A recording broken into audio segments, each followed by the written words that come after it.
Hello guys. आज 30 जुलाई है, ठीक है ना। ये क्वेश्चन आप लोगों के सामने है। एक बार वीडियो पॉज करके इस क्वेश्चन को बनाओ। वैसे इस क्वेश्चन में कुछ है नहीं, ठीक है ना। बस इसके फिगर में है जो है। तो अगर फिगर सॉल्व कर लिए तो क्वेश्चन भी सॉल्व अपने आप ही हो जाएगा। ठीक है, तो क्वेश्चन पढ़ते हैं सबसे पहले हम लोग। ठीक है। Two equal circles are drawn on a square in such a way that opposite side of square forms the diameter of each circle. If the remaining area of square is 42 centimetre square, what is the measurement of the diameter of each circle. मतलब इस question का कहने का मतलब ये है कि opposite side square जो है ना, वो डायमीटर ऑफ ईच सर्कल के बराबर है।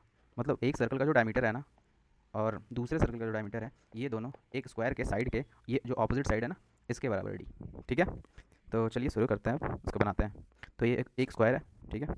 और ये है सर्कल अपना, और ये है दूसरा सर्कल, ठीक है ना। ये है दूसरा सर्कल। तो देखिए, ये हो गया आपका आर, ये हो गया आर, ठीक है। तो 2r बराबर डी तो होता है ना, ये तो सबको पता होगा। ठीक है, तो ये यही कह रहा है कि डी इज इक्वल टू ए होना चाहिए। ठीक है, और यहाँ से आर का वैल्यू निकाल लेते हैं हम लोग। ठीक है, तो इसको a/2 तो लिख ही सकते हैं, है ना। तो कह रहा है if the remaining area of square is 42 centimetre square. ठीक है, तो सबसे पहले इसको कलर कर देता हूँ। ये जो रिमेनिंग एरिया ये है, ठीक है ना, ये है और ये है, ठीक है। इसकी वैल्यू दी दी हुई है 42 सेंटीमीटर स्क्वायर, ठीक है ना। और और ये जो स्क्वायर है, ये जो स्क्वायर है, अगर मैं इसका एरिया से, अगर मैं इस वाले एरिया को सब्ट्रैक्ट कर दूँ, तो क्या रिमेनिंग पोर्शन आ जाएगा, है ना। तो सिंपली इक्वेशन लिखने का वैसे ज़रूरत नहीं है, लेकिन चलिए सिंपली मैं इक्वेशन लिखता हूँ, ये समझ में आए।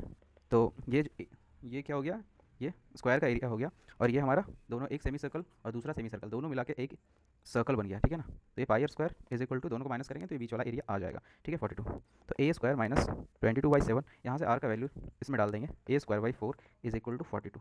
ठीक है, अब देखिए ये 7×4 = 28, 28 - 22 6a², ठीक है। और 7×4 = 28 इज इक्वल टू 42, 6×7 = 42। तो a² इज इक्वल टू 7, और 28 को क्या लिख सकता हूँ मैं, 7×4 लिख सकता हूँ। तो a इज इक्वल टू 7×2, ठीक है।